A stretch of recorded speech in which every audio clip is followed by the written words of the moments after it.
إن الحمد لله نحمده ونستعينه ونعوذ بالله من شرور أنفسنا من سيئات أعمالنا من يهده الله فلا مضل له ومن يضلله فلا هادي له وأشهد أن لا إله إلا الله وحده لا شريك له وأشهد أن محمدا عبده ورسوله أما بعد فإن خير الحديث كتاب الله وخير الهدي هدي محمد صلى الله عليه وسلم وشر الأمور محدثاتها وكل محدثة بدعة وكل بدعة ضلالة وكل ضلالة في النار. وقال الله تعالى يا أيها الذين آمنوا اتقوا الله حق تقاته ولا تموتن إلا وأنتم مسلمون. وقال الله تعالى يا أيها الناس اتقوا ربكم الذي خلقكم من نفس واحدة وخلق منها زوجها وبث منهما رجالا كثيرا ونساء واتقوا الله الذي تساءلون به والأرحام إن الله كان عليكم رقيبا.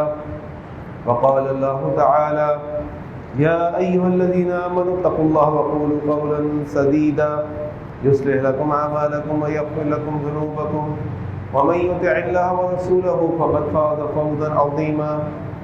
اللهم صل على محمد وعلى آل محمد كما صليت على إبراهيم وعلى آل إبراهيم إنك حميد مجيد. اللهم بارك على محمد وعلى آل محمد كما باركت على إبراهيم وعلى آل إبراهيم إنك حميد مجيد. وقال النبي صلى الله عليه وسلم تركت فيكم أمرين لن تضلوا ما تمسكتم بهما كتاب الله وسنتي رب اشرح لي صدري ويسر لي أمري واحلل عقدة من لساني يفقهوا قولي.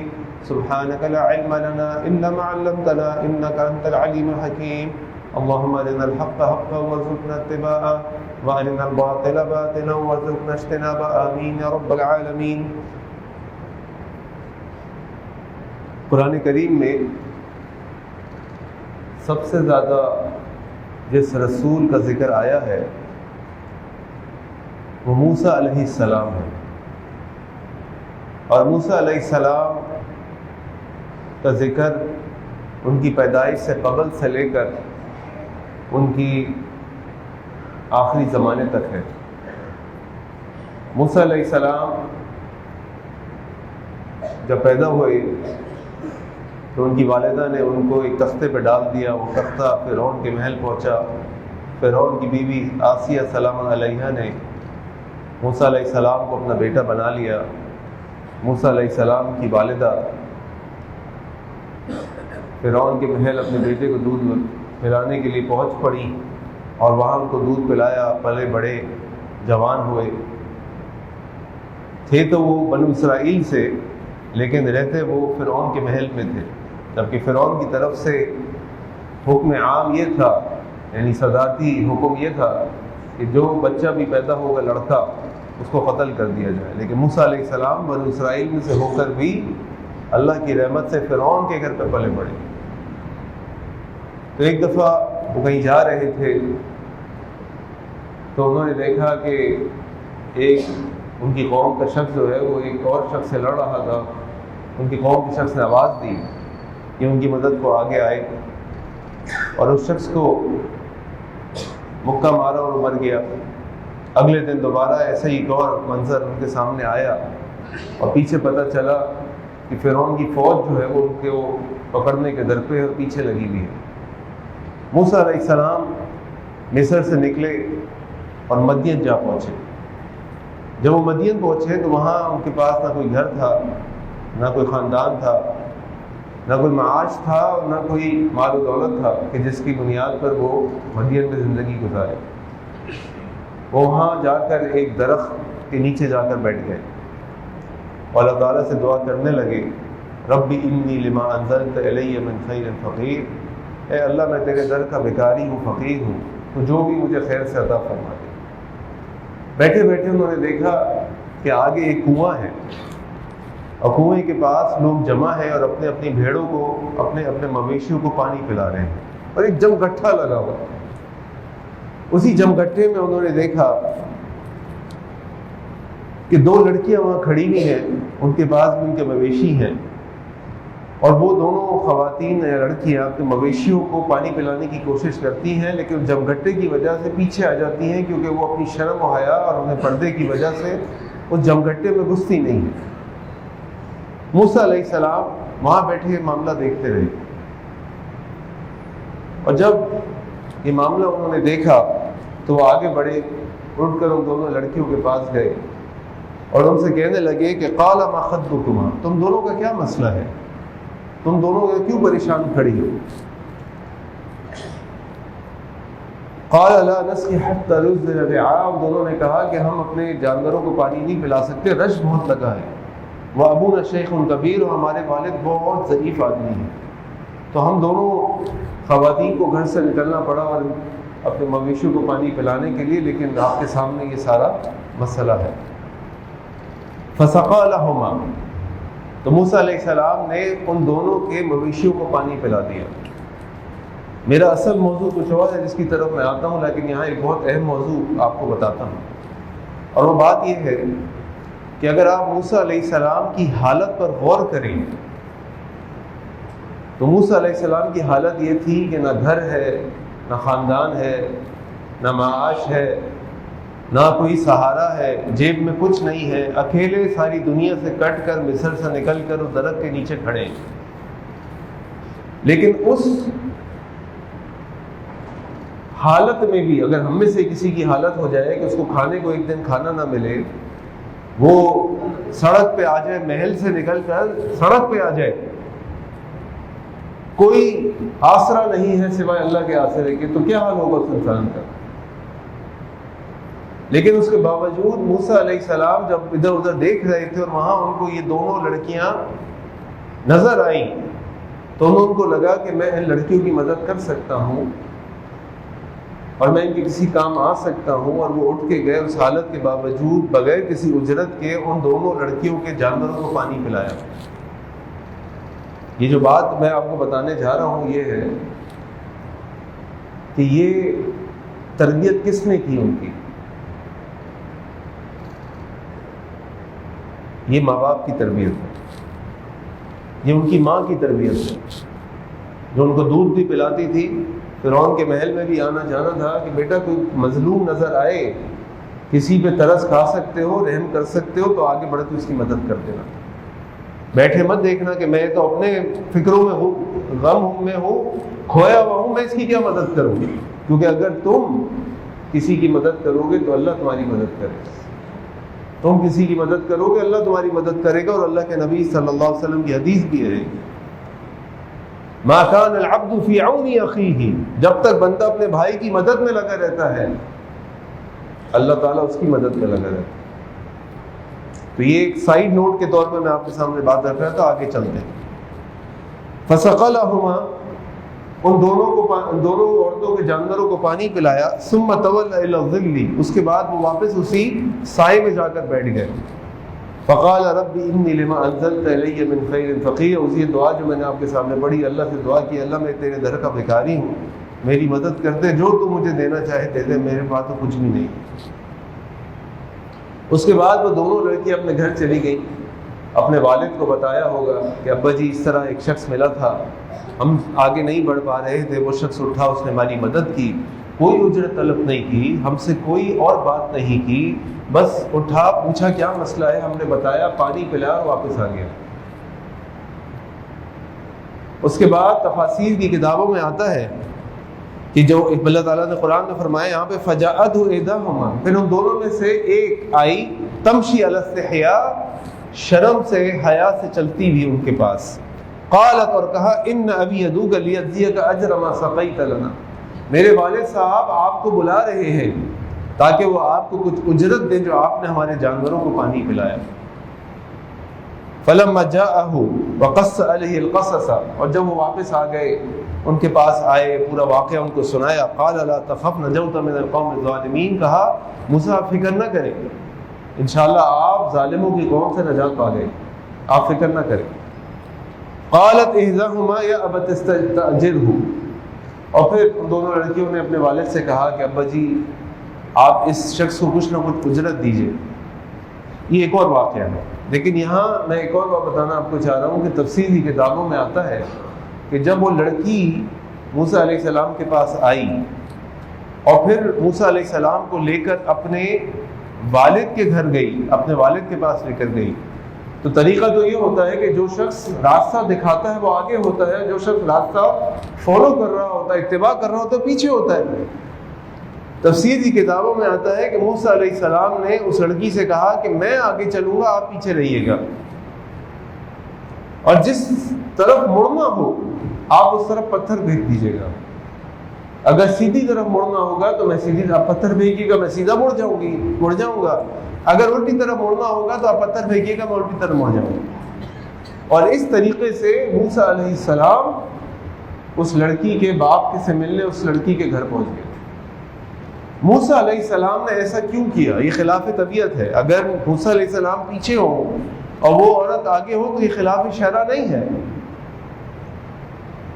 نارمل عقل تو یہی کہتی ہے کہ راستہ دکھانے والا آگے ہوگا اور راستہ دیکھنے والا پیچھے ہوگا، لیکن یہاں الٹ. اور اس کی وجہ کیا ہے؟ اس کی وجہ یہ ہے کہ موسیٰ علیہ السلام اپنی عفاف کا خیال کرنے والے تھے، اپنی عفت کی حفاظت کرنے والے تھے. اور یہ عفت کیا چیز ہے؟ عفت کہتے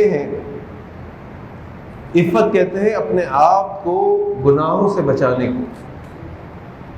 اور یہ اس معنی میں بھی استعمال ہوتا ہے کہ جب انسان نامحرم دوسری جنس مخالف جنس کے معاملات ہوں اس میں اپنے آپ کو کس طرح بچائے.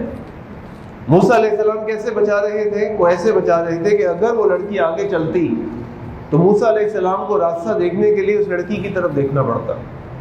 وہ لڑکی چل رہی ہے، اس کا جسم پہ ان کی نظر پڑتی، ہوا چلتی، اس کے کپڑے ہلتے، تو کپڑے ہلنے سے انسان کے جسم کے جو خد و خال ہیں وہ نمایاں ہو جاتے ہیں. موسیٰ علیہ السلام اپنی عفت کو بچانا چاہ رہے تھے. اپنی عفت کو بچانے کے لیے موسیٰ علیہ السلام نے کہا میں آگے چلوں گا تو پیچھے چلنا، ورنہ یہ چلا جا سکتا تھا، ہم چلتے بھی ایسے ہی ہیں. لیکن وہ اپنی نگاہوں کی حفاظت کر رہے تھے، اپنی عفت کی حفاظت کر رہے تھے. اور یہ اللہ کے نبی صلی اللہ علیہ وسلم کی دعا ہے، اللہم انی اسألک الہدی والتقی والعفاف والغنی. اے اللہ میں آپ سے سوال کرتا ہوں ہدایت کا اور تقوی کا اور عفاف کا اور بے نیازی کا. یہ اتنا اہم معاملہ ہے کہ اللہ کے نبی صلی اللہ علیہ وسلم بھی اس کی دعا کرتے ہیں. کیوں؟ کیونکہ اللہ تعالیٰ نے مخالف جنس کی کشش ہر انسان کے اندر رکھی. اللہ تعالیٰ قرآن میں فرماتے ہیں زُیِّنَ لِلنَّاسِ حُبُّ الشَّهَوَاتِ مِنَ النِّسَاءِ. ہم نے انسان کے اندر ڈال دی ہے، انسان کے لیے مزین کر دی، خوبصورت بنا دی ہے عورتوں کی خواہش. اور عام طور پہ جو صیغہ استعمال ہوتا ہے قرآن کریم میں مردوں کے اعتبار سے ہوتا ہے اور سامنے عورت کو دکھایا جاتا ہے. یہی معاملہ مخالف جنس کا بھی ہے کہ عورتوں کے لیے بھی مردوں کی کشش ڈال دی گئی ہے. یہ عفاف ہے. پچھلے جمعے میں جب میں آپ کے سامنے آیا تھا تو میں نے آپ کے سامنے اسلام کے اندر جو محبت و تصور ہے اس پر بات کی تھی. آج اللہ تعالیٰ ہم سب کی حفاظت فرمائے. جس قسم کی دنیا میں ہم رہ رہے ہیں، اس دنیا کے اندر جو بے حیائی کا طوفان ہے، فحاشی کا طوفان ہے. آپ روڈ پہ چلے جائیں تو بورڈز آپ کو نظر آتے ہیں، آپ ٹی وی کھولیں تو آپ کو ہر قسم کے ایڈ نظر آتے ہیں. یہاں تک گاڑی کے ٹائر کا ایڈ بھی بیچنا ہو تو آپ کو وہ ایک برہنہ عورت دکھاتے ہیں. آپ اسٹیڈیم چلے جائیں، آپ کرکٹ دیکھنے لگے تو وہاں بھی اللہ تعالیٰ رحم فرمائے یہ سارے معاملات ہم کو نظر آتے ہیں. آپ اسکول کالج چلے جائیں، آپ موبائل اٹھائیں، ہر جگہ یہ بے-حیائی فحاشی کا طوفان ہے. اس بے-حیائی اور فحاشی کے طوفان میں ہم سب کو اپنی عفت کی حفاظت کرنی ہے. اگر اپنی عفت کی حفاظت نہیں کریں گے تو اس بے-حیائی اور فحاشی کے طوفان کی زد میں ہم بھی آ جائیں. اللہ کے نبی صلی اللہ علیہ وسلم بھی دعا کرتے تھے اللہم انی اسألک الہدی والتقی والعفاف والغنی. اور ہمارا دین ہم کو اس عفاف، اس عفت کی حفاظت کے کچھ طریقے بتاتا ہے جو میں آپ کے سامنے رکھتا ہوں. اس کا جو سب سے پہلا طریقہ جو ہماری شریعت ہمیں بتاتی ہے وہ ہے نکاح، شادی. اللہ کے نبی صلی اللہ علیہ وسلم فرمایا من استطاع منکم الباء، تم میں سے جو استطاعت رکھتا ہے الباء کی یعنی شادی کرنے کی، فلیتزوج، اس کو چاہیے کہ وہ شادی کر لے. فإنه أغض للبصر، کیونکہ یہ نگاہوں کو نیچی کرنے کا باعث ہے، وأحسن للفرج، اور شرمگاہ کی حفاظت کا ذریعہ ہے۔ اب مسئلہ یہ ہے کہ شادی ہم سب کرنا چاہتے ہیں، اپنے بچوں کی کرانا چاہتے ہیں، لیکن کتنی چیزیں ہمارے آڑے آ جاتی ہیں۔ سب سے پہلے تو شادی کے تصور کو سمجھ لیں۔ شادی اس چیز کا نام نہیں ہے کہ دنیا کے 8 ارب لوگوں میں سے کوئی ایک شخص آپ کو ایسا مل جائے جو آپ کا آئیڈیل ہو۔ شادی اس کا نام نہیں، یہ مل بھی نہیں سکتا، یہ ناممکن ہے۔ جس خوابوں کے شہزادہ اور شہزادی کے ہم تلاش میں ہیں، یہ ملنا ناممکن ہے اس دنیا میں۔ 8 ارب لوگوں میں سے آپ کو خوابوں کا شہزادہ شہزادی مل جائے، یہ ناممکن ہے۔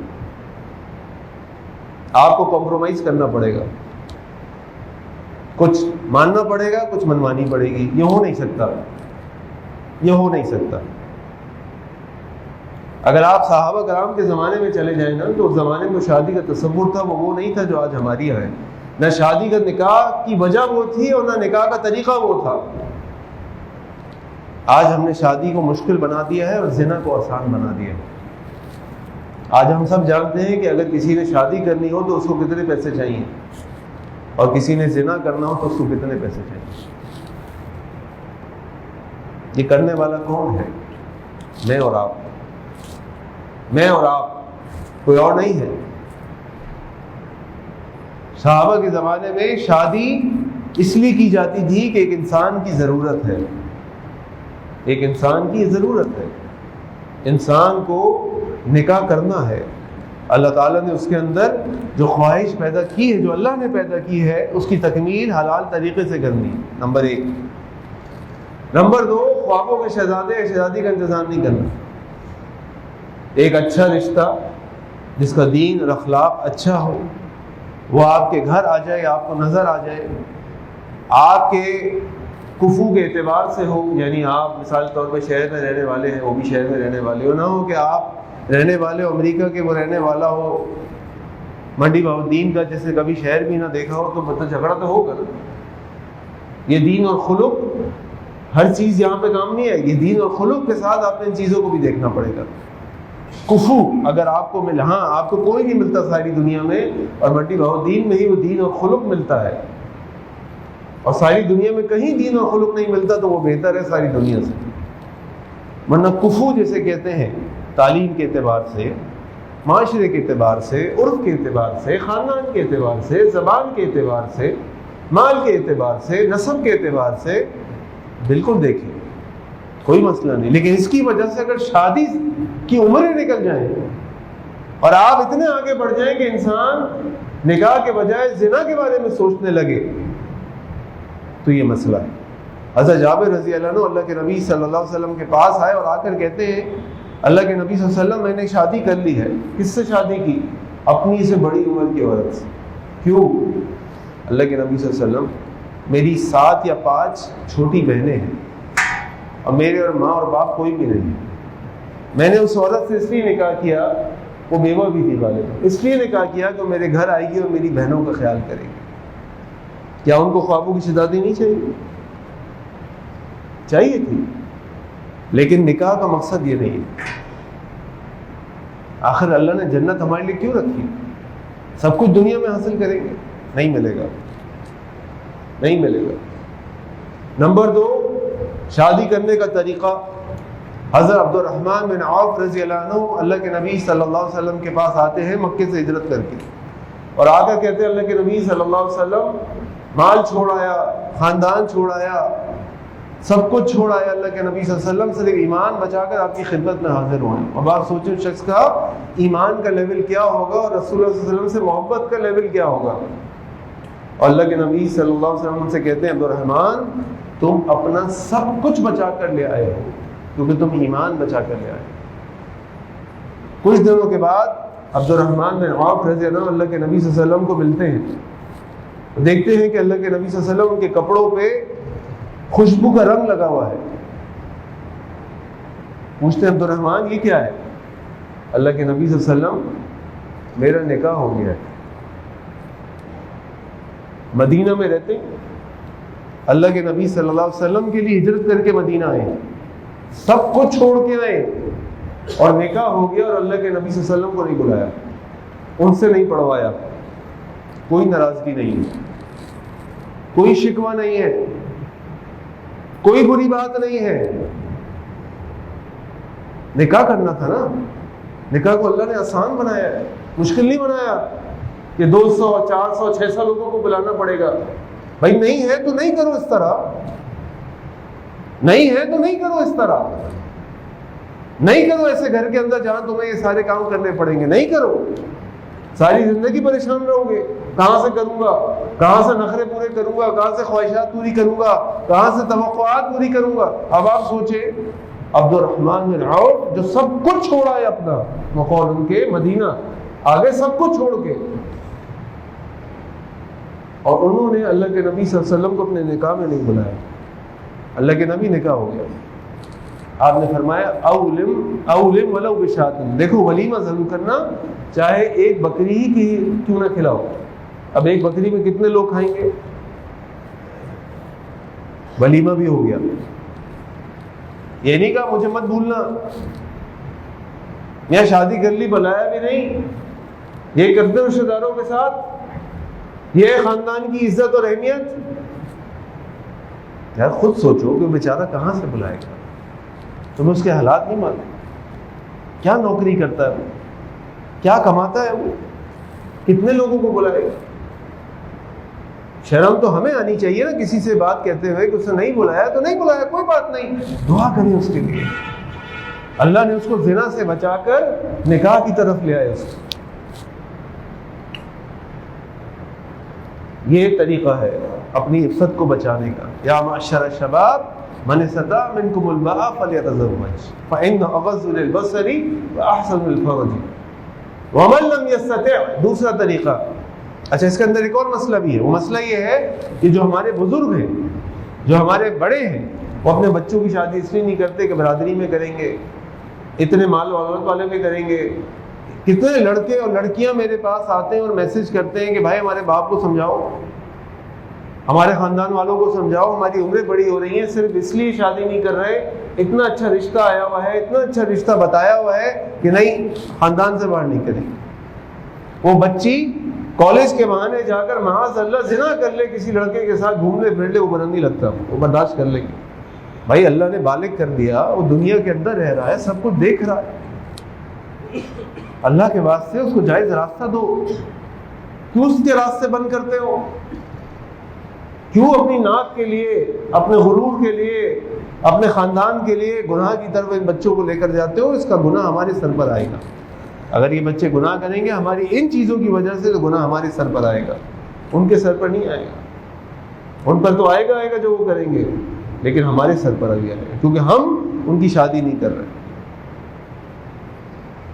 پھر اللہ کے نبی صلی اللہ علیہ وسلم فرما رہے وَمَن لَمْ يَسْتَطِعْ، اگر تمہارے پاس شادی کرنے کی استطاعت نہیں ہے، کوئی بھی مسئلہ ہے، ابا نہیں مانگ رہے، اماں نہیں مانگ رہی، رشتہ نہیں آ رہا، گھر نہیں ہے، کوئی بھی مسئلہ ہو سکتا ہے، انسان زندگی میں ہوتا ہے، فَعَلَيْهِ بِالصَّوْمِ، تمہارے اوپر روزہ رکھنا ہے، پھر روزے رکھو، گناہ کی طرف بچ جاؤ۔ کیوں؟ فَإِنَّ لَهُ وِجَاءٌ، اس روزے کے اندر جسم کی کمزوری ہے، اور جسم کی کمزوری انسان کو گناہوں سے بچاتی ہے۔ جب ہم روزہ رکھتے ہیں، آگے رمضان آنے والا ہے، اللہم بلغنا رمضان، اللہ تعالیٰ میں رمضان نصیب فرما دے۔ یہ رمضان میں جب ہم روزہ رکھتے ہیں نا، تو ہماری روح، ہماری روحانیت بڑھ جاتی ہے، اور ہمارا جسم کمزور ہو جاتا ہے، ہمارا تعلق دنیا سے کم ہو جاتا ہے، اللہ سے زیادہ مضبوط ہو جاتا ہے، انسان گناہوں سے زیادہ بچ جاتا ہے، اس کو زیادہ فکر ہو جاتی ہے، کیونکہ اس کی روحانیت بڑھ جاتی ہے، اس کا تعلق اللہ سے بڑھ جاتا ہے۔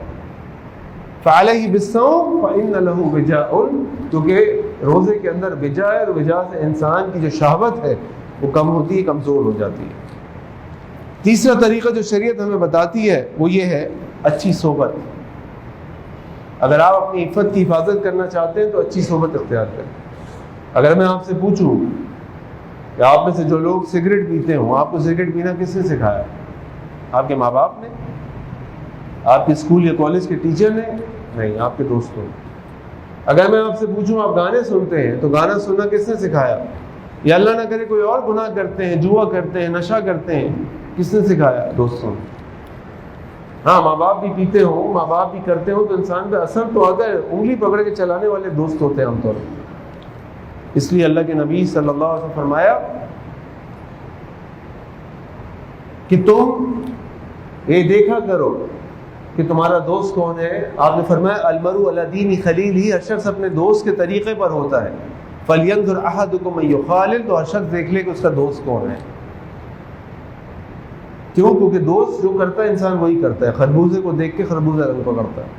جس ماحول میں آپ بیٹھیں گے کچھ دیں گے کچھ لیں گے، کچھ دیں گے کچھ لیں گے، لازماً ہوگا ایسا۔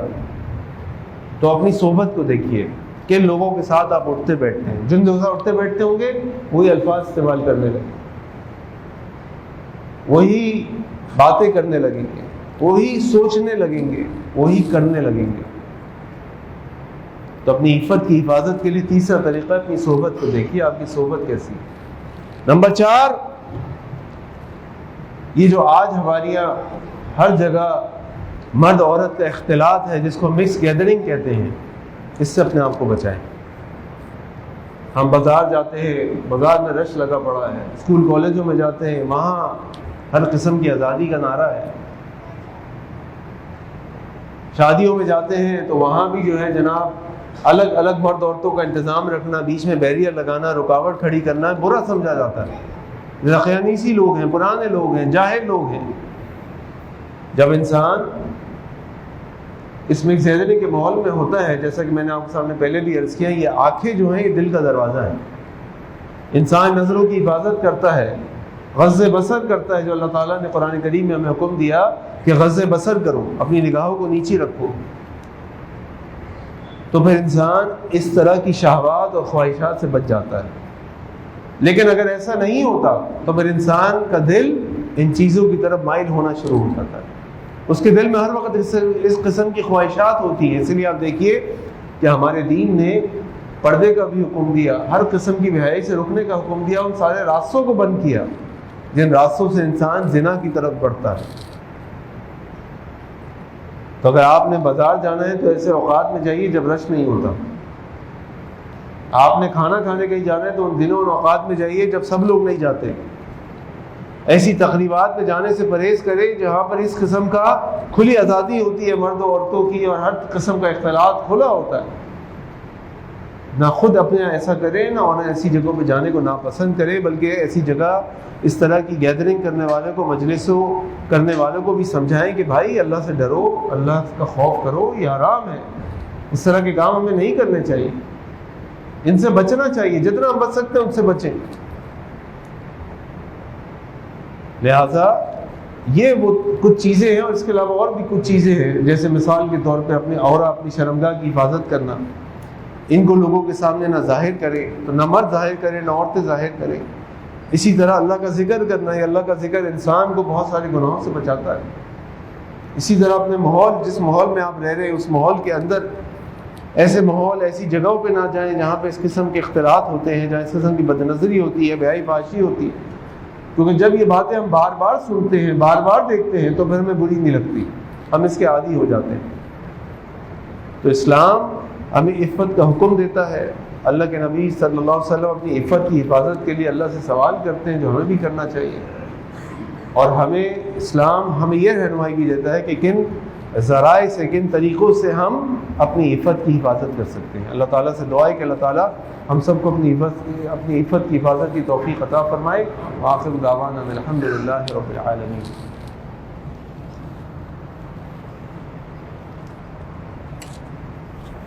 الحمدللہ رب العالمین والصلاة والسلام علی سید الانبیاء المرسلین، اما بعد۔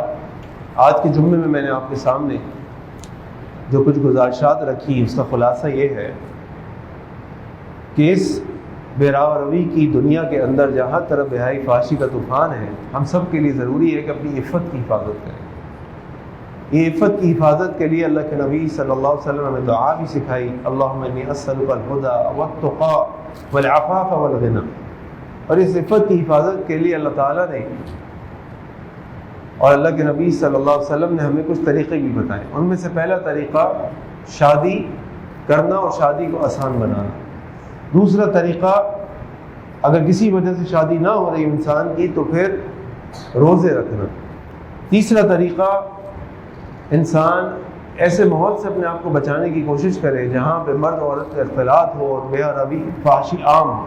اور چوتھا یہ کہ اپنی جو صحبت ہے، اپنی دوست ہے، اپنی کمپینین شپ ہے، اس کے بارے میں بہت زیادہ خیال رکھے، کیونکہ انسان پہ اپنے اس کے دوستوں کا اثر ہوتا ہے۔ جس قسم کے اس کے دوست ہوں گے ویسے ہی اس کی زندگی بن جاتی ہے۔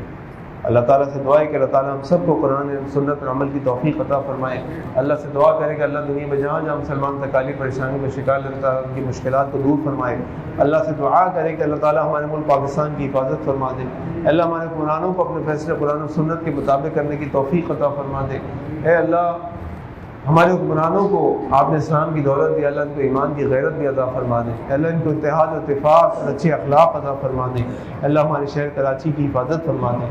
اللہ ہمارے جان و مال و عزت کی حفاظت فرما دے۔ اللہ ہمیں نیک اولاد بنا دے، نیک اولاد عطا فرما دے۔ اللہ ہمیں اپنے والدین کے لیے ان کی آنکھوں کی ٹھنڈک اور صدقہ جاریہ بنا دے۔ ہماری اولادوں کو بھی ہمارے لیے صدقہ جاریہ اور آنکھوں کی ٹھنڈک بنا دے۔ اللہ جو ہماری بہنیں بیٹیاں رشتوں کے انتظار میں ہیں، گھروں میں اللہ ان کے نیک سولے رشتے بھیج دے۔ اللہ جو بیاہ چکے ہیں اللہ ان کے گھروں کے اندر خوشیاں عطا فرما دے۔ اے اللہ جو بیمار ہیں گھروں میں، اسپتالوں میں، تمام بیماروں کو شفاء کامل عاجل عطا فرما دے۔ اے اللہ جو مرحومین حالت ایمان میں دنیا سے رخصت ہو چکے ہیں اللہ ان کی مغفرت فرما دے۔ اے اللہ میں قرآن و سنت پر عمل کرنے والا بنا دے۔ اللہ کے نبی صلی اللہ علیہ وسلم سچی محبت، ان کی سنتوں سے محبت اور ان کی سنتوں پر عمل کرنے والا بنا دے۔ اے اللہ ہر قسم کی شرک و ریاکاری سے بچا لے، ہر قسم کی بدعت سے بچا لے۔ اے اللہ ہماری جائز حاجات کو پورا فرما دے، ہماری دعاؤں کو قبول فرما لے۔ اللہ رمضان قریب ہے، اللہ ہم سب کو رمضان کی سعادت نصیب فرما دے۔ اے اللہ رمضان کی بھرپور تیاری کرنے کی توفیق عطا فرما دے۔ اے اللہ رمضان کے اندر جو بھی نیکیاں ہیں، آپ کی رحمت ہے، اللہ تبارک آپ کی مغفرت ہے، اللہ ان سب کو اپنے لیے لازم کرنے کی توفیق عطا فرما دے۔ ایسے کام کرا لیں جس سے آپ ہم سے راضی ہو جائیں، ہماری مغفرت کا حکم نامہ جاری کر دیں۔ اے اللہ ہمارے گناہوں کو معاف فرما دے، اللہ ہماری خطاؤں کو درگزر فرما دے۔ اللہ 5 وقت کی نماز باجماعت مسجد میں پڑھنے کی توفیق عطا فرما دے۔ اللہ باقاعدگی سے قرآن کریم کی تلاوت اور اس کا علم حاصل کرنے والا بنا دے۔ ان اللہ یأمر بالعدل والإحسان وإیتاء ذی القربى وینہی عن الفحشاء والمنکر والبغی یعظکم لعلکم تذکرون۔ سبحان ربک رب العزة عما یصفون، سلام علی المرسلین والحمد للہ رب العالمین۔